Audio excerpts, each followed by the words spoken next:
सज्जनता, सरलता और विद्वता की प्रतिमूर्ति माननीय, नमस्कार आदरणीय। छोटी छोटी बचत से क्या कर सकते हैं, इस कहानी से सीखेंगे कि हम छोटी छोटी बचत से क्या कर सकते हैं। पुराने समय में एक गांव के लोग बच्चों की पढ़ाई और मंदिर बनाने के लिए घर घर जाकर चंदा इकट्ठा कर रहे थे। उसी गांव में एक महात्मा जी भी रहा करते थे।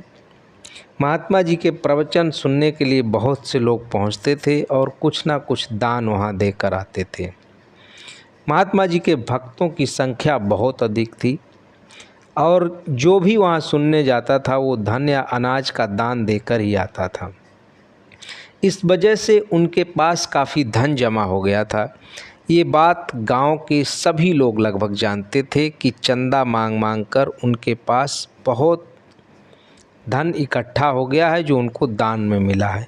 तो उन्होंने सोचा कि चंदा मांगने के लिए हम लोग भी उन संत और उन महात्मा के घर पे पहुंचते हैं, उनके मंदिर पर पहुंचते हैं। उस समय शाम हो रही थी और महात्मा जी 2 मोमबत्तियां जलाकर रामायण और गीता का पाठ कर रहे थे।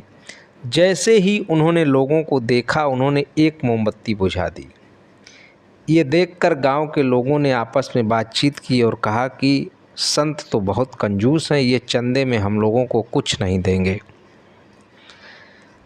फिर भी कुछ लोगों ने कहा चलो एक बार यहाँ तक आए हैं तो उनसे मिल के आते हैं और उनसे चंदा मांग कर आते हैं।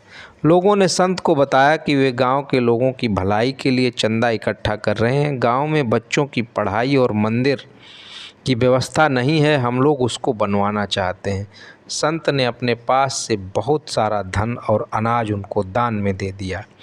ये देखकर लोगों ने कहा कि महात्मा जी, जब आपने एक मोमबत्ती बुझा दी तो हम लोगों ने सोचा कि आप बहुत बड़े कंजूस हैं और आप हमें चंदे में कुछ भी नहीं देंगे, लेकिन आपने तो सबसे ज़्यादा दान दिया है। महात्मा जी ने कहा कि हमें छोटी छोटी बचत करते रहना चाहिए, चाहे वो मोमबत्ती के रूप में भले ना हो, तभी हमारे पास ज़्यादा धन इकट्ठा हो सकता है। यही बचत हमें ज़रूरत के समय में काम आती है। गांव के लोगों को समझ आ गया था कि छोटी छोटी बचत करते रहेंगे तो जब भी पैसों की समस्या आएगी तब यही बचत हमारे काम आ सकती है। जो लोग गांव में रहते थे उनकी जो समझ में आया, हम लोग भी उससे बहुत कुछ सीख सकते हैं, समझ सकते हैं, छोटी छोटी बचत कर सकते हैं। आजकल बचत के बहुत से रास्ते हैं। छोटी छोटी बचत करना प्रारंभ कीजिए।